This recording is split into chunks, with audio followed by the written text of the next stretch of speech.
Beyond a shadow of a doubt, the past calendar week has been the most successful time of my entire YouTube career, whatever the heck you want to call it. It's definitely been the most profitable.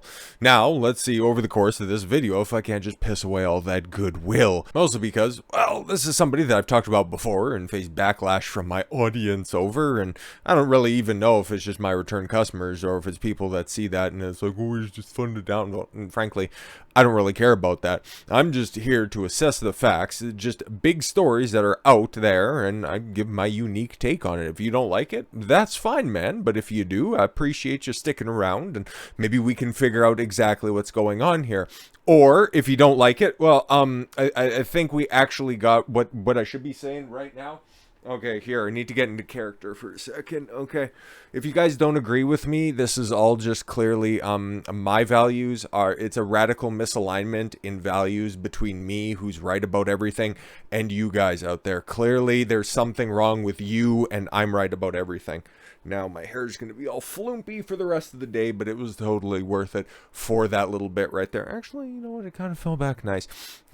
Listen, man, quick aside, I've been, just waiting to cut my hair because it's getting pretty long and floopy and whatever. So one of these days, if you guys want to stick around, you're just going to notice all of a sudden my hair is going to be shorter in some videos and it's going to be long and flowing in others because I've got, just a whole bunch of other stuff in the can just waiting for a release. A lot of it's evergreen stuff where I just like to talk a little bit of philosophy on certain things that I see out there, and perhaps we can use some of those abilities and figure out what's going on here, because to be completely honest, I watched a couple of episodes of this You Are Here show. I thought it was pretty decent, especially from these conservative entertainment platforms. This was probably the best of the bunch. Like, I don't like anything the Daily Wire puts out. I think it's just all neocon trash, and for the most part, The Blaze kind of does it a little bit better, but it's still sanitized nonsense. But the best of the bunch was definitely You Are Here. Like, I knew about Elijah Schaffer. He was kind of a street-level journalist guy. He was going around, and he especially started popping off during the Summer of Love in 2020. I think he went down to the Chaz. He was definitely there the night Kyle Rittenhouse performed a perfect self-defense, and him being rewarded with a show on a burgeoning platform was, hey, a job well done, I thought. Hadn't heard anything about the Sydney Watson character, and then she showed up, and it's like, oh, okay, cool. They want to put like a conservative chick with somebody who's relatively well established, see if there's any chemistry there, and then it'll just pop off. And thankfully for them, they had an incredibly good booker, somebody who was at least skilled and well networked, because they got a whole bunch of high-profile individuals. They got Kyle Rittenhouse's first big interview after he got acquitted out of the trial in late 2021, and then followed that up a couple of months later with Jack Murphy's Ultimate Meltdown. It's so funny how there's just so many people that overlap with certain situations and things just happen all at the same time. But yeah, well, I didn't watch either of the. I watched some of the Kyle Rittenhouse interview. I thought it was pretty decent. Like, they had, there was a pretty good dynamic there. It was kind of like a shooting the shit roundtable situation. They definitely had, and I can say this, for any in-person sit down, they had the best setup for it. Okay, just a bunch of big comfy chairs. Okay, good audio, good production value. I thought it was a really good show. It at least had the propensity to be a very good show. But more often than not, whenever I tune in, it's like, oh, I kind of like that guest. And if they're still up there, last time I checked, the channel is still up there. This whole lawsuit could change a bunch of different things.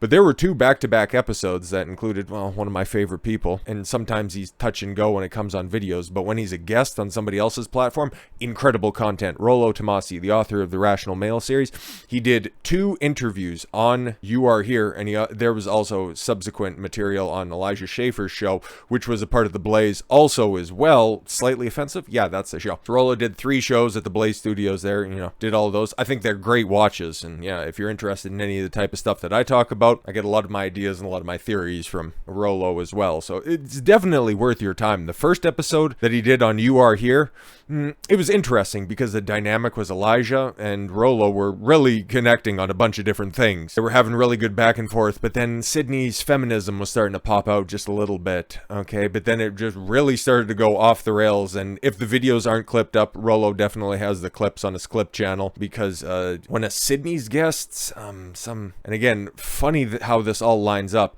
I forget her name, but it's Ariana Skriel. She's one of these lesbians, but I'm not a leftist. That's her entire shtick. She was the first ever in-person guest on the Timcast show. It's so weird how there's so much crossover. But that entire show, it was the two women who just, let's keep it a buck, okay? The two feminists against the two based guys. And it was a very interesting dynamic. It was a fairly tense show, but then whenever I'd check in periodically, whenever there was a guest that I thought could be pretty interesting on the show, started to see less and less of Sydney shown up on the show. She was replaced by Zuby a couple of different times, who I think is also really talented and very good at his job. I think Eric July filled in a couple of different times. There are a couple of other right-wing pundits, but towards the end of the show's run, Sydney was showing up less and less and less, and it's like, well, you know, hey, the show quality's kind of going up, so I don't really care all that much, and then all of a sudden, it just ended, and it's like, oh, well, that just kind of sucks, but she ended up posting a couple of cryptic things and ended up doing a streaming show with Jeremy over at the Quartering, who we're going to reference here because I think he had like a pretty good take and definitely something that Tim could have learned from when it comes to addressing a situation that you only want to do once, don't want to get involved with because there might be a little bit of personal conflict. Okay, we might as well just read that right now before we get into the heart of the lawsuit. So he got a big boy long tweet right there, and like I said, I think it's the best thing that you can do for a topic that you aren't going to cover involves somebody that you know, and you might be completely wrong about this. And frankly, if we take a look at some of this stuff, because you can even just tell from the headline, sexism, hostile behavior, at least one of those, it's like you're gonna try to put a lawsuit through federal court because of sexism.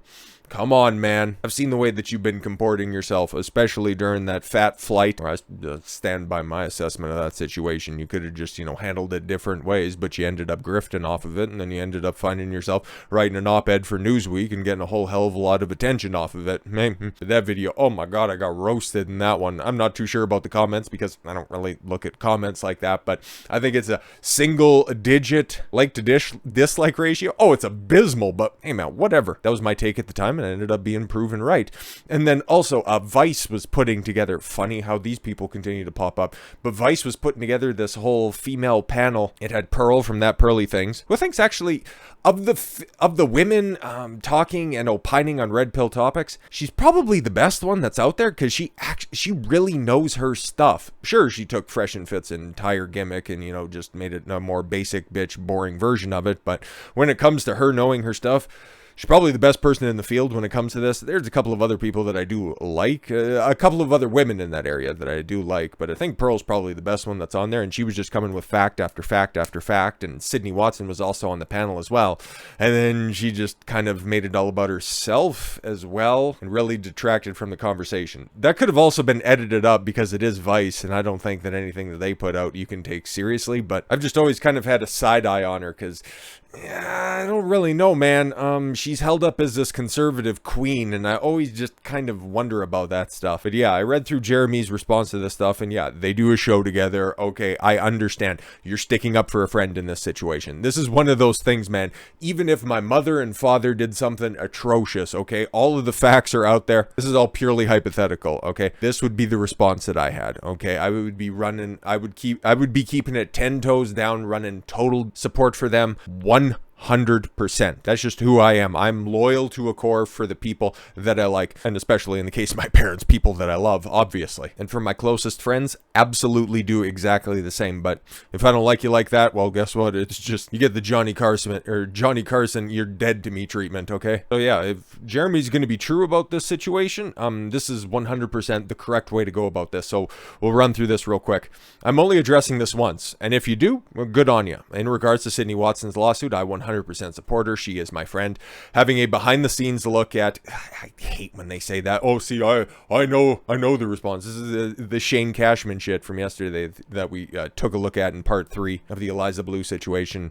We'll probably put a capstone on that in the next video. So if you want to just, wait for that, just give me a little bit and it'll be out there in a second. But I know things that you guys don't know, and that makes my position a little bit more tenable than yours with all of the publicly available information right now, which if this ends up going to trial, there's going to be discovery, but it is in federal court, which is kind of weird, but it makes sense because it's telecommunications. All of the information just gets disseminated throughout national broadcasting, and because it's streaming through the internet. So I can see why it's federal, but you really have to have your ducks in a row if that's what you're going to end up doing. So yeah, everything that they see behind the scenes that Jeremy is alleging here would have to come out in some form or fashion. It might not be streamed, it might not be broadcast as a lawsuit, but all of that discovery, barring motions, would be made public. So behind the scenes look at what that woman went through over the past few years makes me really sad to see. Okay, if you get out of your emotions, and I understand, it's like, okay,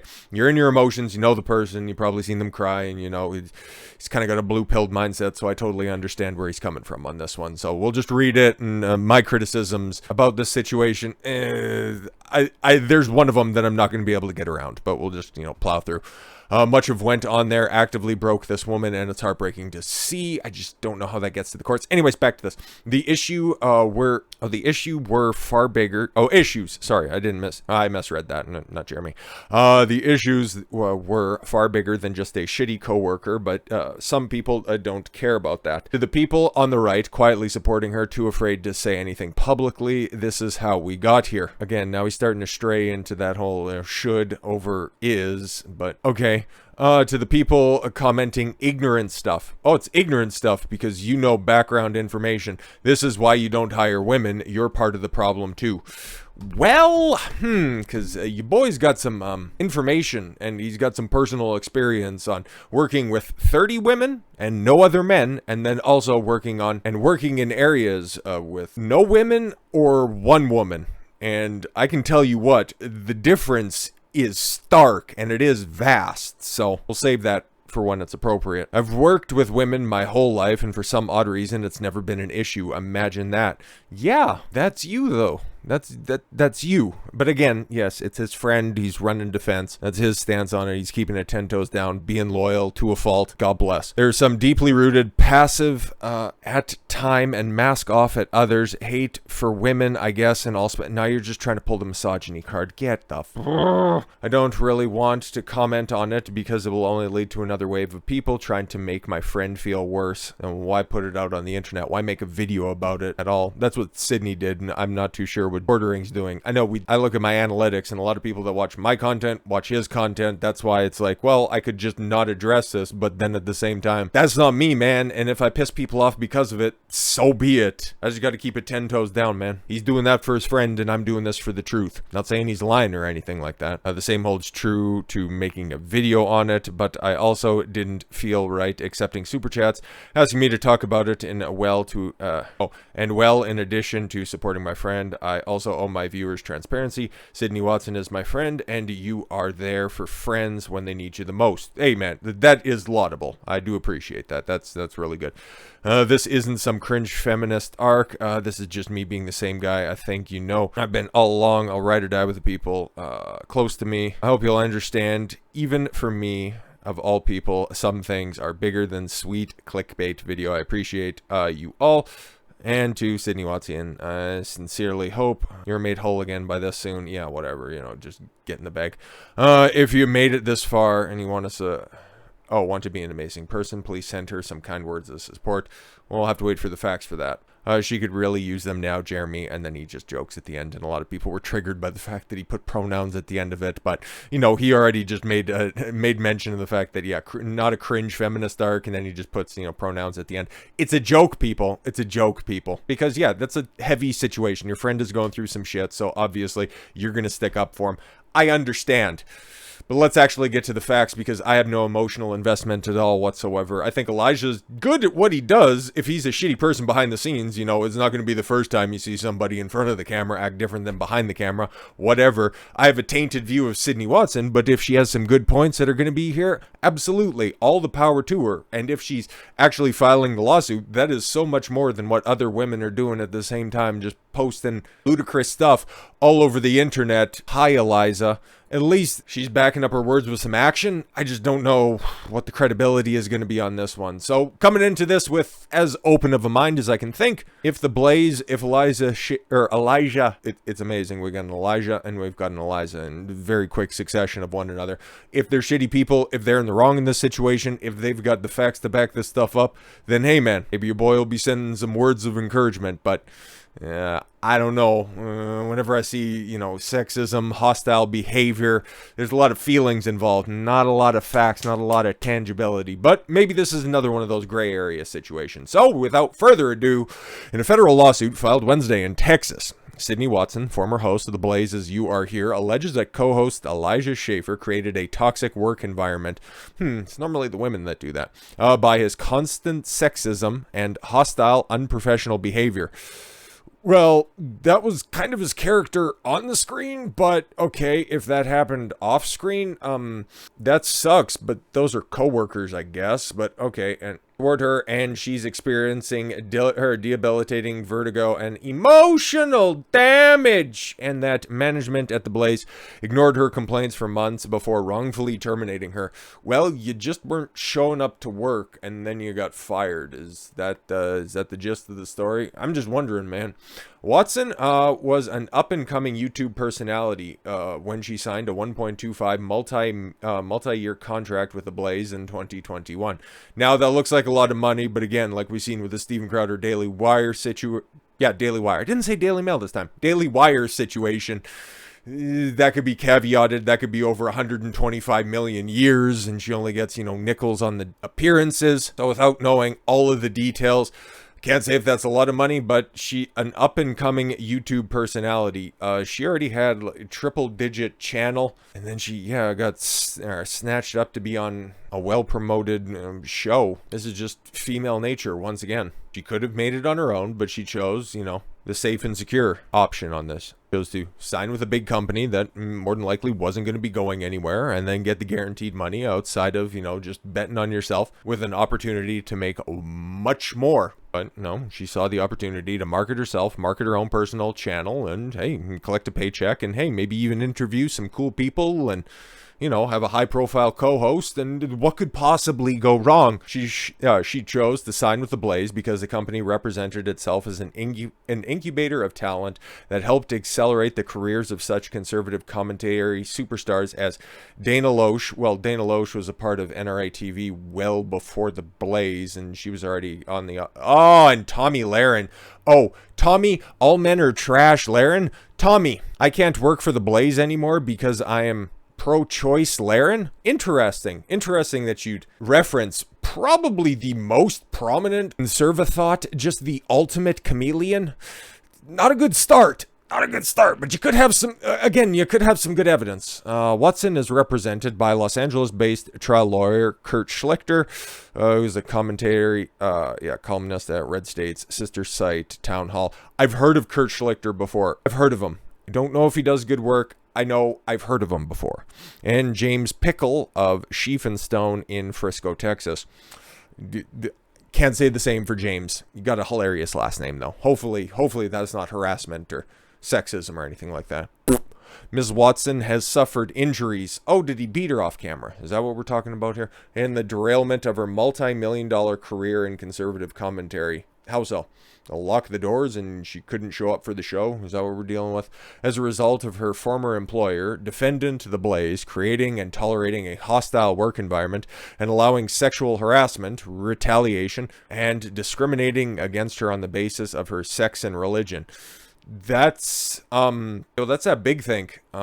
Because The Blaze, like they mentioned there before, has hired women. One of their other big shows that's on there, what is it called? The News and Why It Matters. Sarah Gonzalez, she's actually really good at her job as well. Like, she hosts her own show, and that's on The Blaze. And she has Young Ripa, sorry, with an A, not with an ER, on there all the time.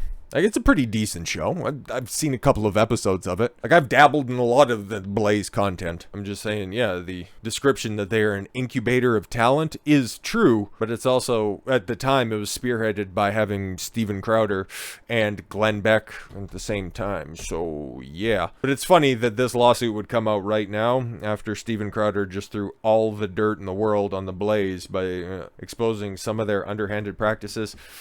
I don't know, man. Okay, among the suit's allegations are that Schaffer regularly drank on set, including taking shots of hard liquor immediately prior to recording, and on screen as well. And actually, you know, because all of the claims so far seem just a little bit speculative, we got some references to this stuff, because Elijah's mostly just been kind of quiet on the situation. I don't know, he continues to do streams in other places. Like, there's just so much content all over the internet, I don't really have time to watch any of it. I'm just normally in front of the camera or editing, or if I do have an opportunity to listen to anything, it's normally just research for other topics that I want to talk about, or Fresh and Fit, or Fed It. I think Myron's second channel is really great. So if the day was 50 hours long, might actually just do more content. And because I was going to say, then I could watch everything that I want to from the people that I appreciate and like and think do good work, but I'll just keep it a buck. I'm just, you know, your boy's a workaholic. And he was apparently an alcoholic at the time. I didn't mean for that to happen, but no, he really kind of switched everything around, which is good for him. You could see Rollo also back in those initial interviews from early 2021. It was, or yeah, late, because he was there just before Jack Murphy. I think that's the way that worked out. Forget the entire timeline of that show. It was done last year at some point in time. They said that, oh yeah, we'll be back soonish, and then it just, you know, disappeared and everybody left the platform. It's like, what is going on? But anyways, I drank frequently. This is Elijah, by the way, for 2 years after my mom tragically died in 2020, depressed as fuck. Yeah, no, fair enough, man. That's something that he also made mention to. Like, he moved his dad into his house at the same time to take care of him as well. Like, yeah, he was pretty open and honest about how devastating that was, but okay. Then I got healthy in 22. Now I spend my free time at the beach, reading, and gym instead of drinking. Round of applause, man. That's a fantastic character arc. That's another reason why I don't touch drugs, I don't drink, I don't do any of that type of stuff. I'm whatever, you know, the kids back in the scene in the early 2000s used to say, straight edge or whatever the hell you want to call it. But I don't know, maybe like caffeine's about as hard as it goes. Don't drink coffee, just have a couple of supplements and all that stuff that probably has caffeine in it. My position is, okay, I've never read somebody who's successful. I've never read their biography, and it starts with, and then things started to change when I started to do X, and that's the way that I comport myself now. Never have, never will, don't see the point to it. Like you said, yeah, stop drinking, and then things got better.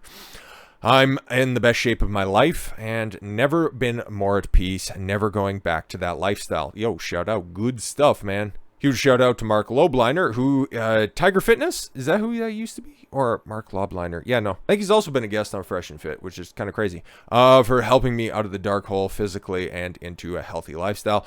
I have a few other prominent mentors as well who guided me spiritually and with my business. Great dudes.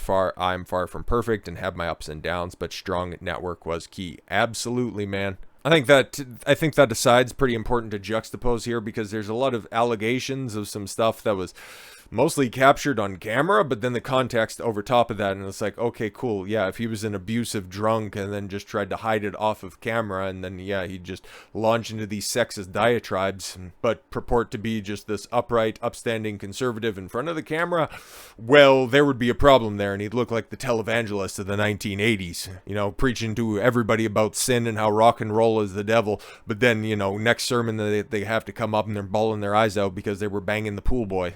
But okay, back to this. Yeah, among the suit's allegations that Schaffer regularly drank on set, gave you an excuse. It's an explanation. It's not an excuse. I don't know how that directly affected her, because, again, I watched a couple of shows, and it's not like he was fall down drunk or anything like that. Totally incoherent. Taking shots of hard liquor immediately prior to recording, also on screen as well. Like, especially when Nick Rekieta was there. Yeah, no, they were drinking. Enlisted male guest who shared his sexist and misogynistic views. That's a direct shot at Rollo. I goddamn guarantee it. To harass Watson on air. Because you could be able to play the video, man. Like, it's an interview show. You're supposed to be debating ideas, and you're getting harassed on air. I don't think so, man. Harassed Watson because she's an atheist and more. The Blaze, ran by Glenn Beck, who's like a devout Mormon, and you're in the conservative sphere where it's very religious. So it's almost like, imagine if the contract for Ben Shapiro ends up running out to Daily Wire and then he becomes a free agent and hits the market.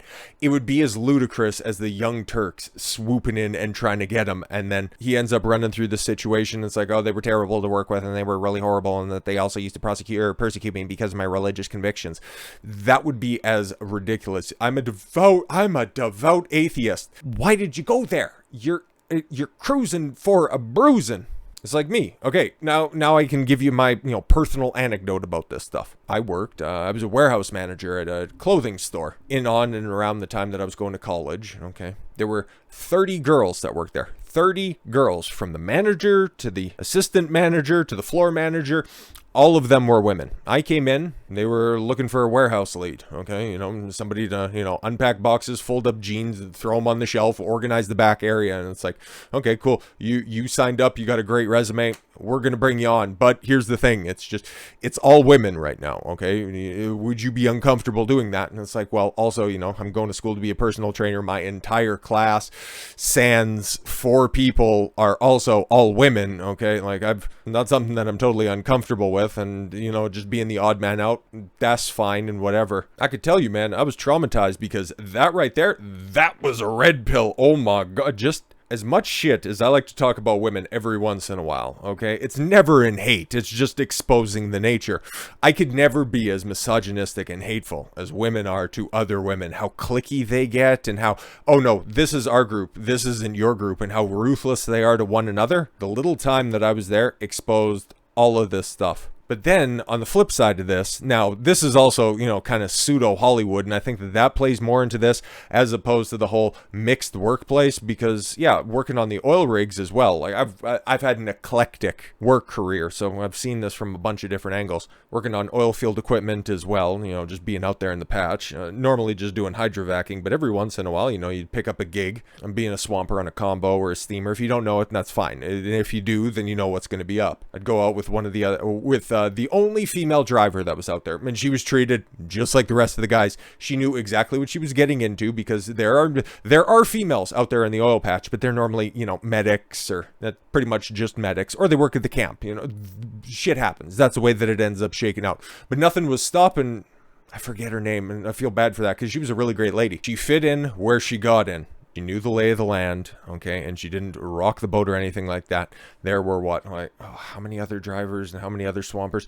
Probably about 20 people that worked at this place. The rest of the women worked in the office, and then it was just, we'll call her Cindy for the time being. Cindy would normally operate a combo. Every once in a while, she would act as a steamer if the rest of the steamers were out, and she needed to wash down one of the shacks that were out there. I went on a combo job with her, and it's like, it was all wonderful and fantastic. And everybody from back of the shop to out of the field treated her exactly the same. The worst treatment that I've seen, especially when it comes to being in a different type of a situation between male and females, is when there's slightly more women and fewer guys. So if there's a little set of guys as opposed to a little set of women, and there's a little bit of an imbalance on that direction, then they try to lord over the guys, especially if they have a position of authority. Then things start to get out of hand. It's funny. I've never seen it work the other way around, normally, because the guys in powerful situations, and this was even before all Me Too stuff, they just tend to handle the types of interactions a little bit better. That's just my experience. So again, I've never worked in kind of an entertainment setting. It's normally just been sales, physical labor, okay? So entertainment could be a totally different beast. We know from Hollywood that there are some different people that are out there as well, as opposed to just your regular workaday people, because regular people, blue-collar people, tend to get along a lot better. So, okay, Mr. Schaffer would also consistently make disrespectful comments about the fact that Miss Watson was an atheist. Okay, this also encouraged the audience to attack her. How so? How so? But saying that you're a godless heathen? You could laugh at that, and the chat would attack her. Oh my gosh, somebody, you were hired to be in front of the camera, and you're mad about social media comments? And I was like, okay. maybe you just shouldn't have been in this situation. Hopefully these accusations start to ramp up a little bit, because they're to say flimsy would be a bit of an overstatement. Okay, something she must still put up with today, and that did not happen before Mr. Schaffer made it an issue. Legitimately, I've watched a couple of episodes. I didn't know she was an atheist. I didn't care. I don't think it matters when you're discussing certain headline news topics. Like, you're interviewing Kyle Rittenhouse off of his acquittal, outside of him saying maybe I thank God every day for the fact that I'm acquitted by a jury of my peers.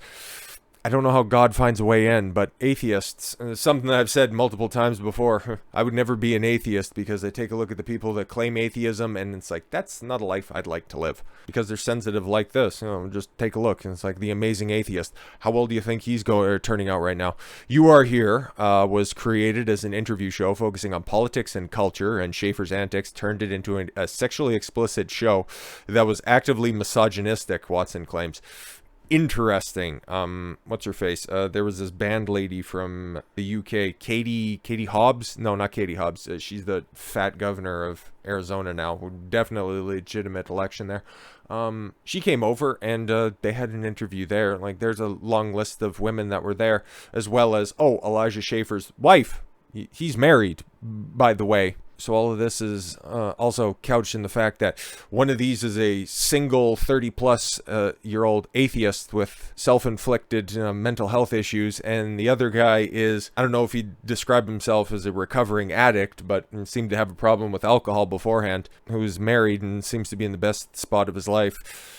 I don't really know, and both of them were fired by the Blaze, so, but one's filing a lawsuit, and the other one's just, trying to pick up the pieces and continue to move forward. I don't know, man. But, okay, sexually explicit show that was actively misogynistic. Okay, Mr. Schaffer would also consistently make disrespectful comments about the fact that Miss Watson is an atheist. Okay, this also encouraged the audience, yes, to attack her. Did we already read that? I think I already read that. Okay. Much of the content that created a hostile work environment was focused explicitly, was of an explicitly sexual nature. That's funny, because you brought on that lesbian who just specifically wanted to talk about lesbianism. Interesting.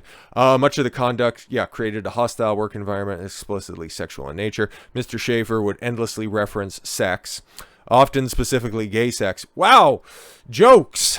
Kind of like the only other thing that I could find on Elijah's timeline that would kind of tangentially refer to this type of stuff. He posted a meme, me, my sense of humor, people who are easily offended. Yeah, it's kind of what it's looking like, really. And discuss penises, among other sexual matter, often graphically, in front of guests and Miss Watson. Okay, and, jokes? One infamous on-air incident, this is funny, Watson was cussed out by Jack Murphy, and Schaffer stood by while the guest verbally abused Watson, according to the complaint. No, you can go watch it, and it's at the end of the show, and Jack storms out, and they were united front in that situation, because nobody knew if that was an act or what the hell was actually going on. But to say that she was specifically targeted and Elijah Schaffer stood by, I don't really know about that, man. That happened in 2021. Ms. Watson found Murphy grossly misogynistic, and he shouted at Miss Watson, and when she read a YouTube live stream super chat question from a viewer regarding his controversial past. Yeah, about him letting his girlfriend at the time, who's now his wife. Wow, he kisses that lady in the mouth. That sucks.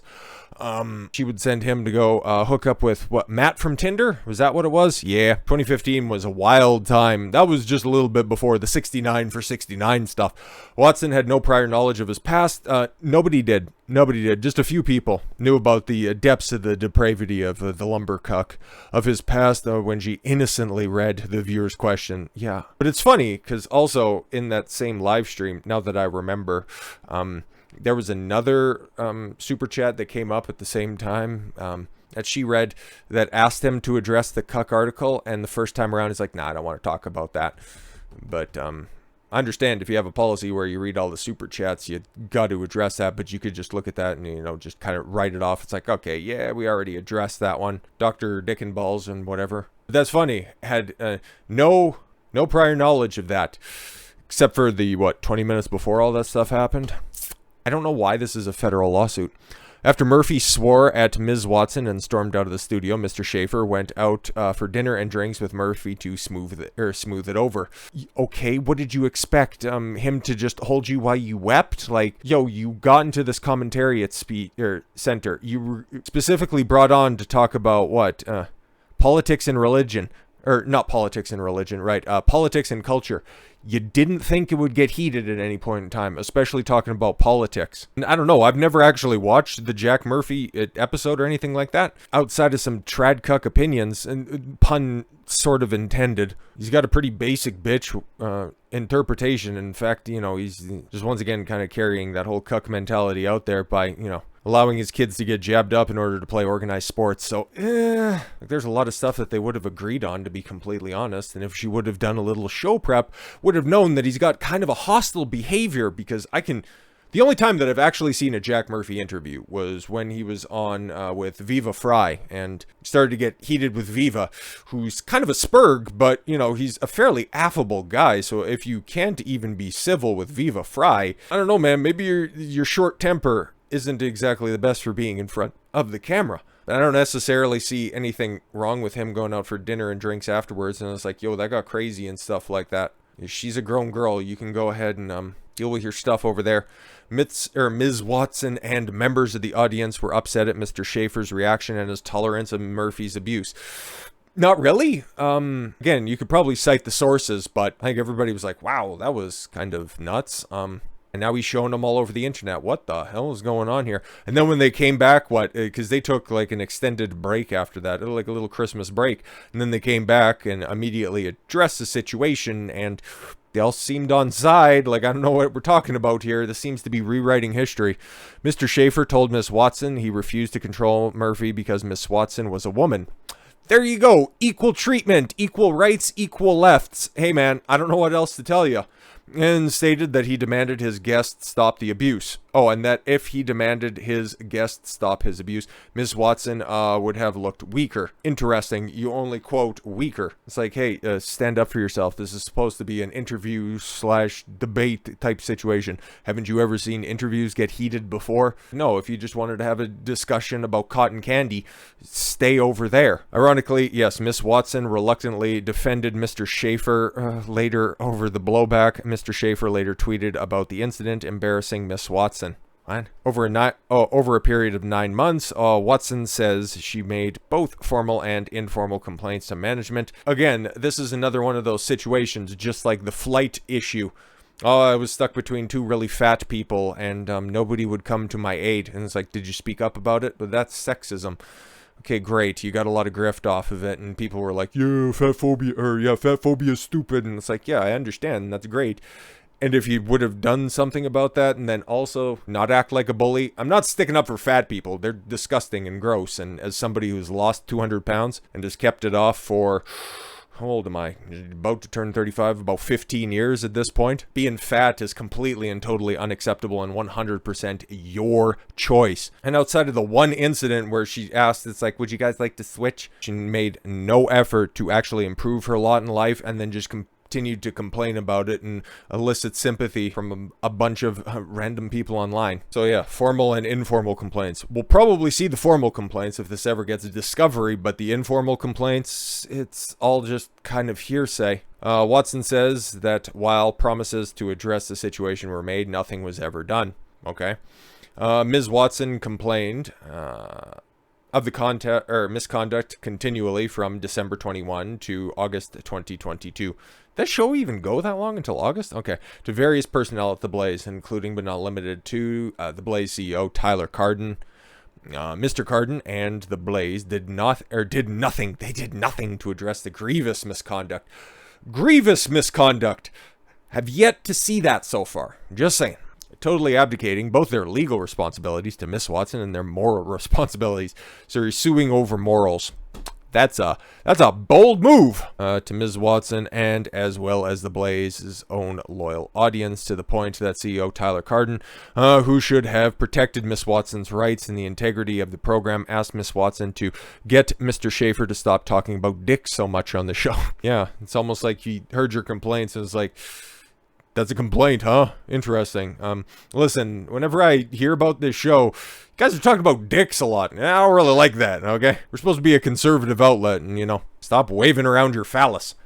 Finally, oh good, now we're getting to the juicy stuff. Watson told management at The Blaze that she would not participate in the show until something was done to resolve the situation. Yeah, it's called a breach of contract. Sorry about that. And you want to talk about business, that's business right there.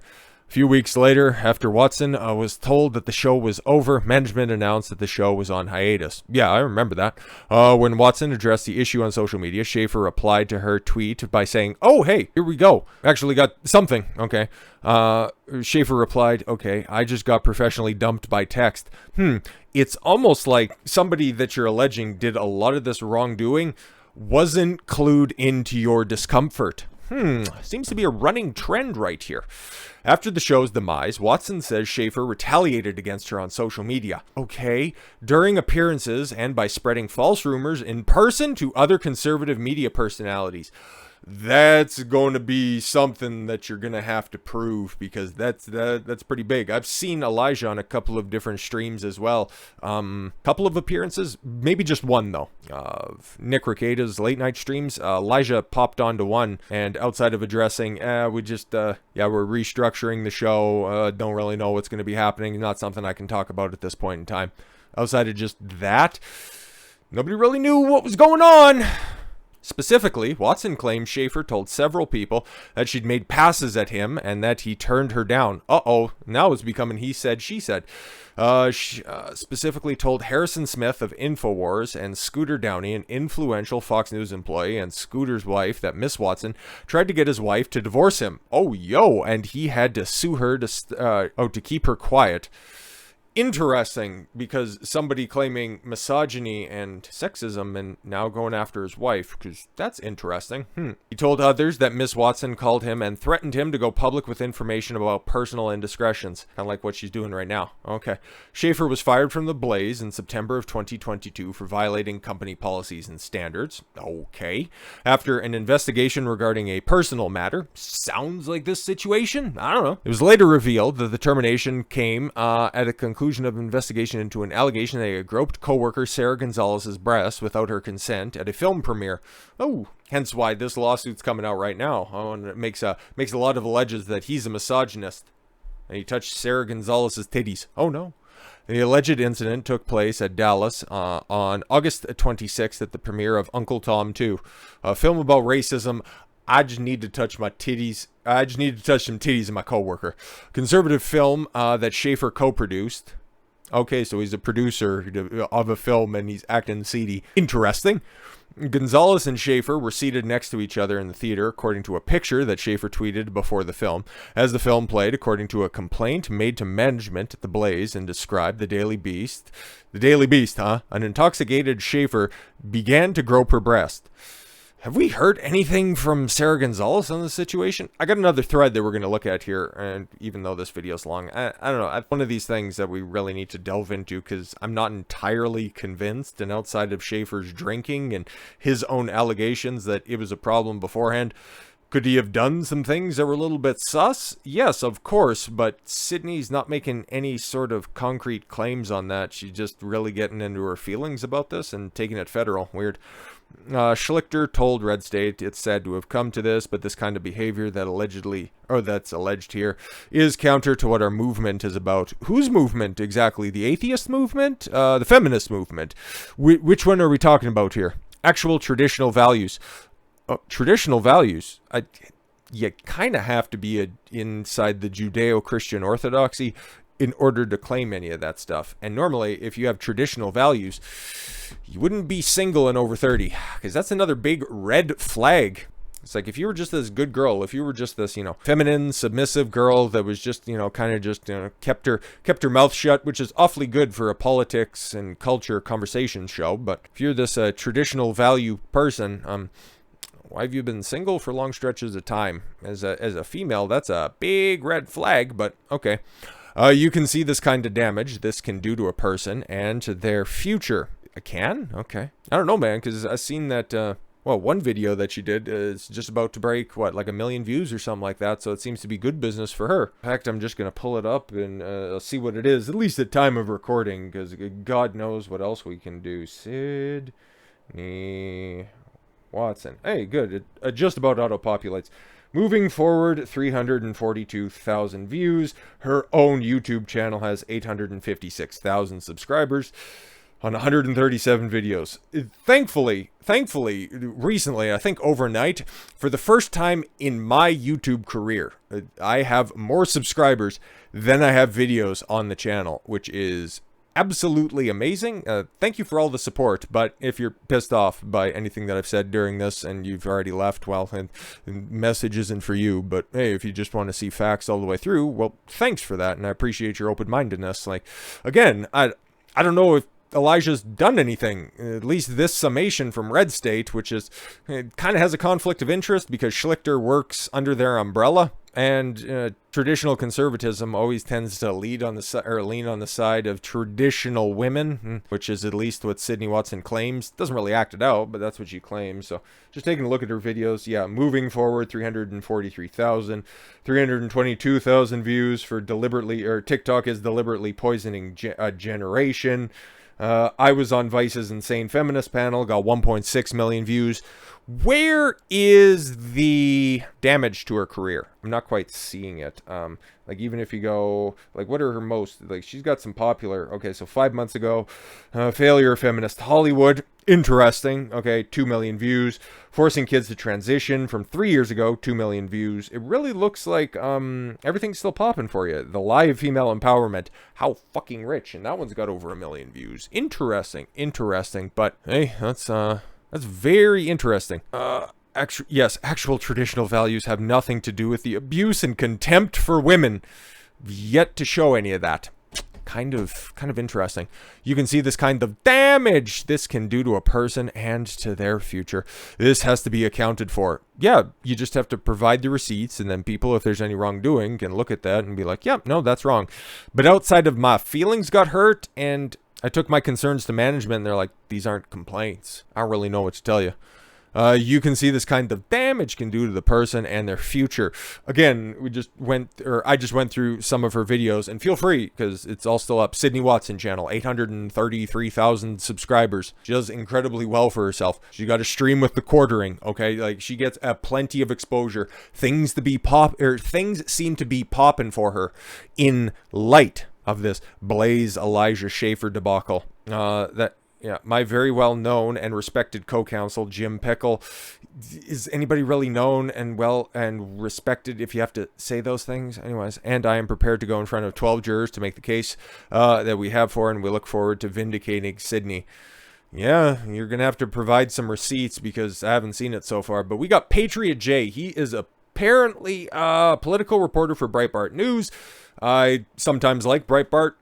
I don't know anything about this. All I've seen, the first inkling I heard about this lawsuit was seeing this thread right here, but then I seen the recap on Red State and thought that we read through that, add additional context, and this is a long boy that's right here, but we're just going to go ahead and read through it. I had to click on the link. I just want to see if it went anywhere, but it doesn't. So, okay. In his words right here, I don't know if he knows anything else. It seems like he's adding additional context as well. So, Sydney Watson is suing the Blaze for retaliation, wrongful termination, and sex and religious discrimination based on the alleged abuse perpetrated by Elijah Schaffer, according to the company. It's funny that she's not suing Elijah directly. That's one thing that I'm noticing about this. She's suing the Blaze, but if Elijah's the perpetrator and he's inflicting all of these damages, why not go directly at him? Interesting, because the Blaze has deep pockets and Elijah has a fraction of the exposure that you do.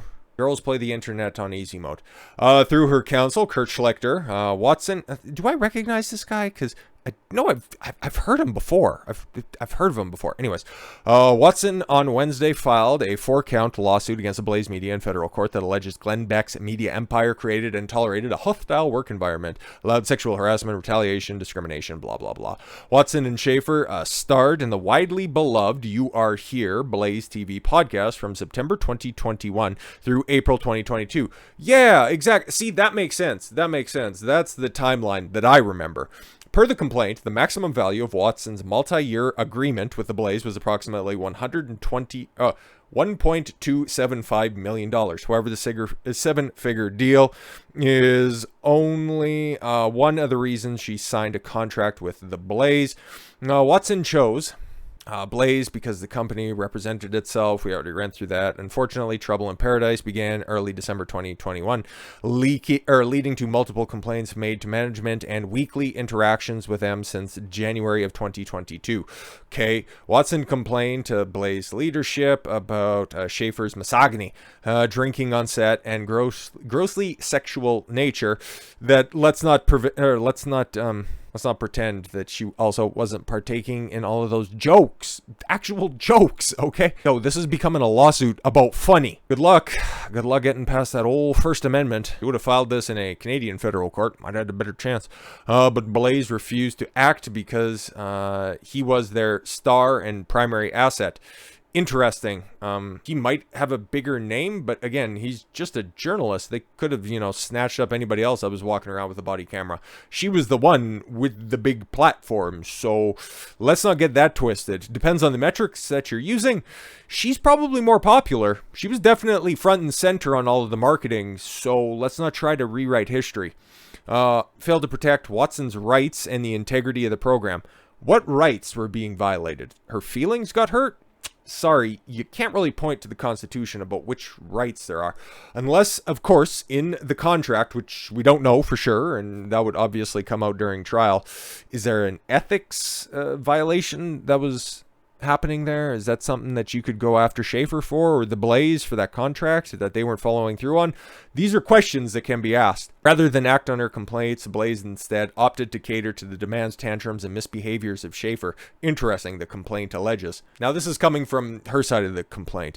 When the Blaze obviously files their response to this, some of this inflammatory language is going to be gone, but then some other accusations will be put on top of this, which will be interesting to see. So yeah, demands, tantrums, and misbehavior. That's interesting. Again, maybe this happened behind the scenes. Don't know, though. Watson claims Schaffer's persona on You Are Here became increasingly aggressive and soon began to veer into outright misogyny. Bringing on that goddamn Rollo Tomasi. He appeared to enjoy the intimidation factor that his physical size gave with him in respect to Miss Watson. She's taller than him, I think, according to the complaint. That's interesting. I felt unsafe on camera in front of it, sometimes 10,000 people. Very interesting. Okay. The choice of guests compounded Ms. Watson's growing discomfort with the anti-female tone on the show and off interactions with her co-host. Believe all women is coming for the right now, guys. Jesus! Notably, Watson points to You Are Here's December 3rd episode featuring notorious bigot Nick Fuentes. Okay, I'll give her that one. As evidence of the increasingly hostile work environment. Okay, that was December 3rd. Interesting. He was grossly misogynistic, and most troubling was how this appeared to be condoned by Mr. Schaffer. He didn't stand up and protect his mighty queens. Listen, man, I have no love lost for Nick Fuentes, but it's also a comedy show, and Nick Fuentes is just a living meme, okay? Yeah, he has weird takes on the moneylenders of the world and has a thing or two to say about, the ability of wooden doors to stop gas. But outside of that, if you're using a couple of examples on a daily show to say that I felt bad a couple of days, therefore you owe me a bunch of money, kind of speaks more to your own fragility than anything else, really. You're just kind of weaponizing female emotion in order to take advantage of a company that's down bad right now. I'm just saying. It was about this time that the environment on the production began to become notably more hostile, not merely to Miss Watson, but to many of the women at the Blaze. That's why they continued to come on the show. That's weird. Interesting. Anybody else notice this, or is this just a figment of her imagination? I'm just wondering. Next, Watson points to the infamous Jack Murphy live episode. Yeah, I'm blocked by Jack. I don't know why. I just call him a lumber cuck. I've never interacted with him, but I've used the cuck beard multiple times, and if anybody has a PNG of that, that'd be great. Episode and Schaffer's reaction is another example of the sexist, hostile workplace. Watson claims Schaffer refused to control Murphy because Watson, as a woman, would have looked weaker if Schaffer demanded his guest stop. Wow, it's almost like he thinks that women are strong, independent creatures that can defend themselves, but this strong woman is selectively strong. Interesting. Watson accused Schaffer of unilaterally booking several guests with particularly contemptible and sexist opinions towards women. Okay, cool. As one of the big brains that's out there, I'm really starting to make my opinions known on this. It's interesting because I could just go ahead, and read the rest of this instead of just opining about this. Yeah, particularly contemptible and sexist opinions towards women after the show returned from the holiday break in January of 2022 as a serious journalist. Ah, yes, not a YouTube personality. Actually, Elijah Schaffer is the serious journalist. He's been out there before. I don't know of any of the previous exploits of Sydney Watson other than having a very successful YouTube channel beforehand. Don't really know about being a serious journalist. But then again, if you're a serious journalist, you should be down there to try to get the facts. You should be asking the questions in order to get the responses to the things that you want to know about. So if you have these particularly contemptible and sexist people sitting across from you and you want to expose them for their wrong beliefs, the burden's on you to provide those questions. It seems cut and dry, and did not agree to assume the role of designated punching bag for the sexist guests and for Mr. Schaffer himself. Interesting. So I couldn't hold my own against the likes of Eric July, Nick Rekieta. Like, what are we talking about here?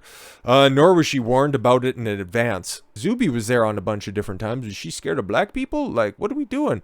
Watson said the alleged conduct is appalling, particularly in light of the Blaze's representation to its audience of largely conservative Americans, that it stood for solid traditional values. Well, it sounds like, if you're concerned about particularly contemptible and sexist opinions towards women, that seems to fall squarely into solidly traditional values. Maybe just not that far back. You're more or less more concerned about the treatment that you started to get around the sexual revolution. For being honest, the complaint also takes shots at You Are Here's most loyal viewers. Ooh, Watson blasted Schaffer for cultivating an audience that uses the idea of being traditional as a cover for extreme misogyny. All of the buzzwords. Under Chameleon, man, I called it. I called it back during the Fat Flight episode, and man, pat on the back. Pat on the back. Such viewers often flooded You Are Here's discussions with super chats and grossly sexist comments, as well as anti-Jewish commentary. Oh my god, bro, you're on the internet for a certain amount of time. They're gonna start making questions about, hey, have you ever noticed the similarities between the people that run Gringotts and the people that run banks in the real world? That is welcome to the internet. Welcome to the internet. That made Miss Watson extremely uncomfortable. It's almost like you should have went to management and said, I don't want to be a part of this show anymore. It's not what I thought it was going to be. It morphed into something totally different. Can we work on an exit plan? Was that ever discussed? Because at this certain point, the responsibility falls on you as an individual, and prevented her from performing her duties as she wished.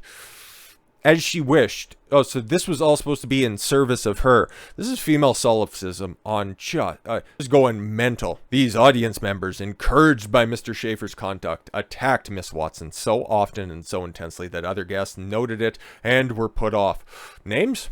Examples. We'd probably get that in court, or at least allusions to it. Schaffer and the audience had a running gag for Watson to read fans' super chats that were allegedly coded dog whistles that referenced grossly misogynistic and or anti-Semitic comments unbeknownst to Watson. Yo, come on! Super chatters are wild individuals. Just imagine. Okay, I shout them out regularly. I have multiple times during this show. Just peek an episode of Fresh and Fit, okay? Regular super chatters that are on there. Fresh as BBC. It hits on the girl that sat right next to Fresh in some of the most explicit language possible. And they do that every single episode. It's hilarious. They've got Myron's grandfather. It's a picture of Osama bin Laden. Bro, there was a running gag about the girls that Myron were fucking about, and just making coded language that's on there. It's like, come on.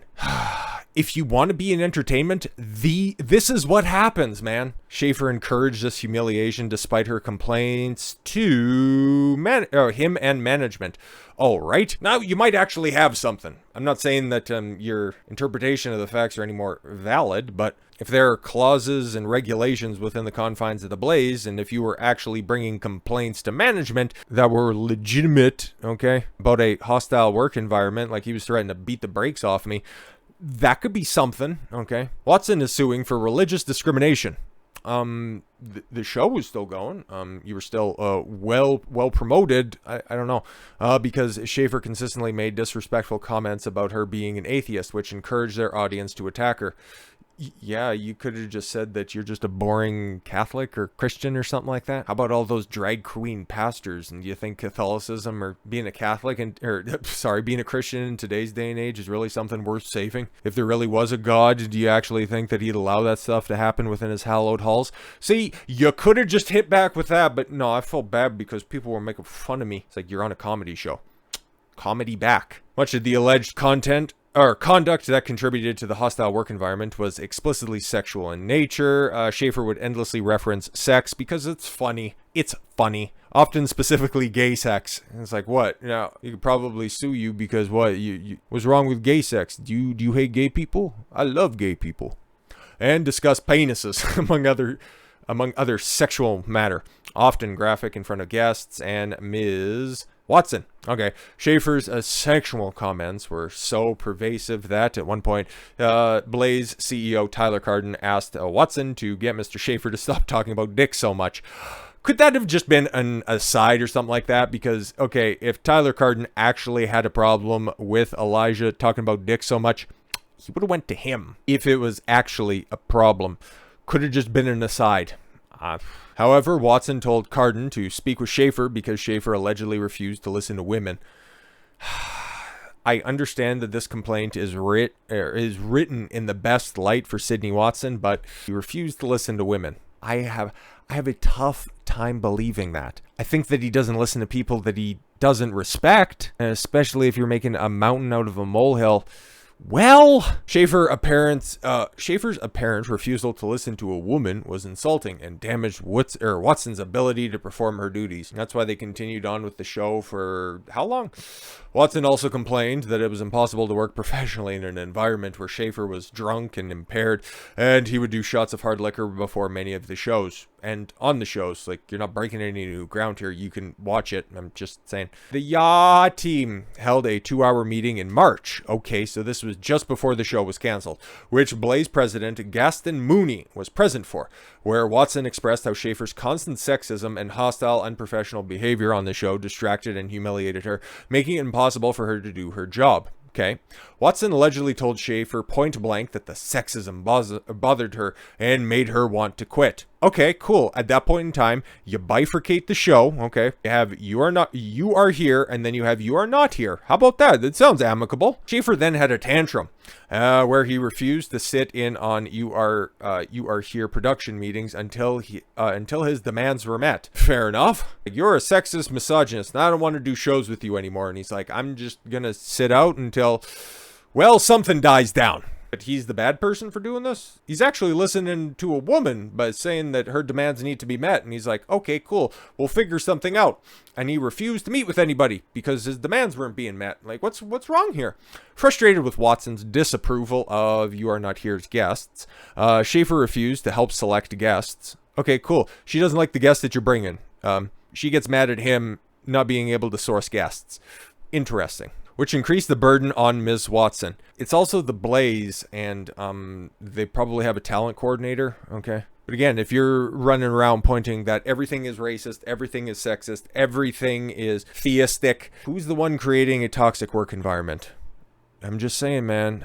Blaze repeatedly promised to take corrective actions, but ultimately failed to act. Now, it's kind of like they were taking a look at this. It's like, oh man, we had something here, but now it's gone. Watson notes that Schaffer's social media interactions are a component of his participation in the show. I don't really know about that, man. And he used these interactions to continue his harassment. Okay. Watson pointed to a tweet from Schaffer in response to Sebastian Gorka's evidence of the online harassment. Okay, cool. I hope she sees this and sleeps with you. Very interesting. I bet he wouldn't just sit there like a coward when I should have my Sebastian Gorka half British accent on. When a man cussed out a woman in front of him. Hey, Elijah? I hope he sees this and I hope she sees this and sleeps with you. What's this in reference to? Zelensky is evil. Okay, cool. That's just kind of a boilerplate meme response. That could be. I'll even take it as a reference to Sydney, but it's a reference. It's a a joke online? Like, he's got rolly eyes. Okay, there you go, got him. I don't know if that's lawsuit worthy, but okay. Who do I have muted? It's probably, the stupid Malaysian flashback artist. After that April tweet, Watson told Blaze CEO Cardin and President Gaston that she would no longer continue working on You Are Not Here. And everybody's like, surprise! Cardin then informed Schaffer of Watson's departure and told him the show was over. Well, you couldn't recast the buzzkill on the show? Come on. A few weeks after leaving You Are Not Here, Blaze gave Watson the green light to... Oh, I have Watson muted. That's funny. I didn't even know that. Oh, well. I'm not a fan. She has bad takes on things. Shocker. Oh, I remember seeing this. It was like, oh, okay, cool, wonderful, fantastic. A few weeks after leaving You Are Not Here, Blaze gave Watson the green light to issue a public statement explaining You Are Not Here's conclusion. I left the show. There's a multitude. You can just read it anyways. All right, all my young potats. What? Wanted to address what I can about You Are Here. Right, I keep calling it You Are Not Here. I'd like to provide some closure so we can all move on. I left the show. There are a multitude of reasons for doing so. Ultimately, the professional situation morphed into something untenable. Toward the end, I was extremely unhappy. Like I mentioned before, I was pouring into an empty cup, and while I tried to be as professional and happy for you all on air, it wasn't sustainable. Okay, I am genuinely sorry the situation wasn't handled better with keeping you all looped in. Trust me when I say whenever you see that, I never believe the next follow-up line of dialogue. It's been painful and confusing to navigate. I'm not interested in blood sports or drama. Very interesting.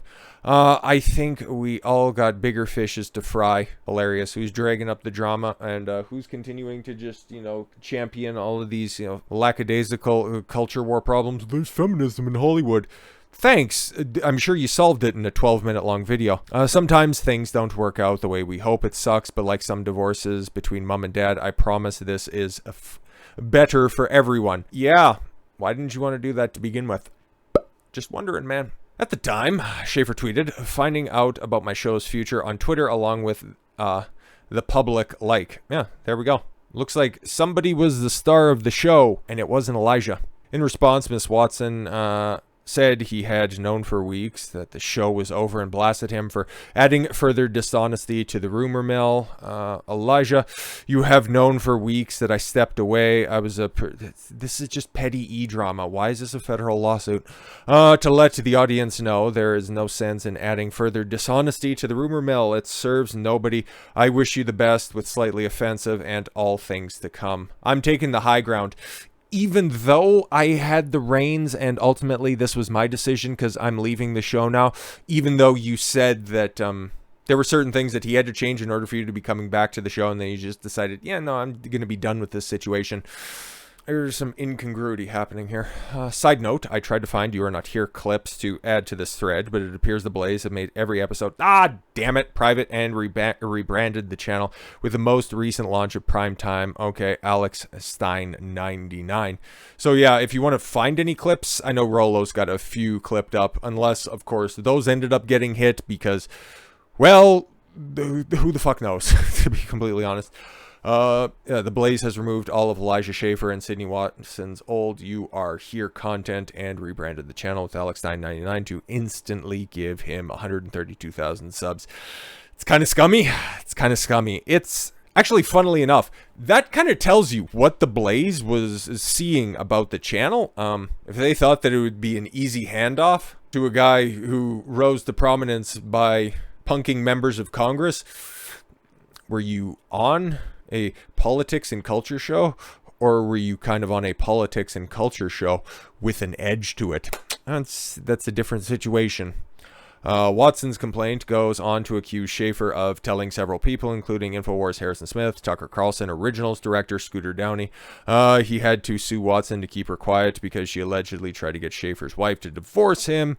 She also alleges that Schaffer falsely told several people that Watson had made passes at him and tried to hit on him on more than one occasion. Okay, shit talking, but This was all after the fact. Watson argues the Blaze constructively terminated her employment agreement in spring of 2022, or actively terminated it in July of 2022 after she complained about her former co-host's conduct. Well, if you were fired in the spring of 2020, or I'm sorry, if you were constructively terminated in spring of 2022, and then they were going to pay you out for what, probably 90-day severance? Is that what ultimately, I would imagine that's probably what that would be. Because, yeah, if you release your statement after the conclusion of the show on May 15th, okay, so May, June, July, yeah, no, 90 or 60 days, however you want to shake it out right there. That just seems like standard business practices. Just saying, man. I don't know why Schlichter's taken up this case, other than the fact that it's high profile. In September of 2022, Blaze ultimately cut ties with Schaffer after an investigation regarding a recent personal matter. Yeah, this is actually, that's far more interesting. Okay. Watson is seeking damages for mental anguish, pain and suffering, lost wages, and benefits, both back and front pay. How adorable. Punitive damages in the highest amount under the law and the awards of attorney's fees. But for show me more, goddammit. But for the I'm sorry, there's no God up there. I don't want to offend Sydney Watson. Discriminatory and retaliatory actions by the Blaze based on Miss Watson's sex and religion. Ms. Watson would have continued to thrive and develop her career. It really doesn't sound like she had the temperament to thrive. But yeah, and good on Patriot J here. Full disclosure, I appeared on 2 February episodes. If you are not here, I will not express my thoughts. I'm just here to report the facts in an interesting lawsuit. Yo, shout out to him, man, for being the big homie right there. As you can see, he might be the guy in the middle. Just saying. Oh yeah, and Krigler was on at the same time. Shout out to him. Good man. But yeah, man, that could very well be one of the most in-depth analysis of this situation right here. Man, at the conclusion right there, I see the breakdowns. I can see where she's coming from in this situation. Facts don't back up her claims. And her claims are spurious at best. High discriminatory, retaliatory actions by the Blaze based on Watson's sex and religion. Everything that was said on camera was for the expressed purposes of jokes. She was the one who was missing shows. She was the one that was causing the problems. It just seemed like an untenable work environment. Somebody thought something and the show ended up developing in other directions. That's as far as it should have went. Maybe the Blaze should have made a couple of different creative choices, made 2 different shows, break it up. That would have been funny in hindsight, and see whose show thrives and whose ultimately just descends into self-pity.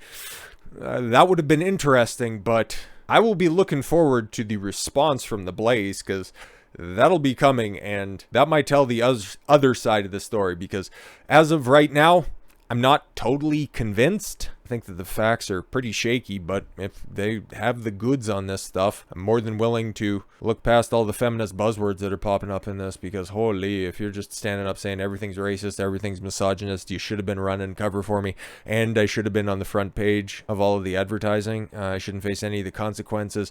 It just really seems like somebody wanted a cushy media position but didn't want to put in any of the work. But that's just my interpretation of the facts. If you like it, yeah, that's great. And if you don't, well, I don't know what to tell you. That's my take on this, and I'm only going to be honest regardless of the consequences. So, with all that said, thank you all very much for the gift of your time. I've been Don Consuelo. I want you to follow your gut and get after it. Take care, everyone.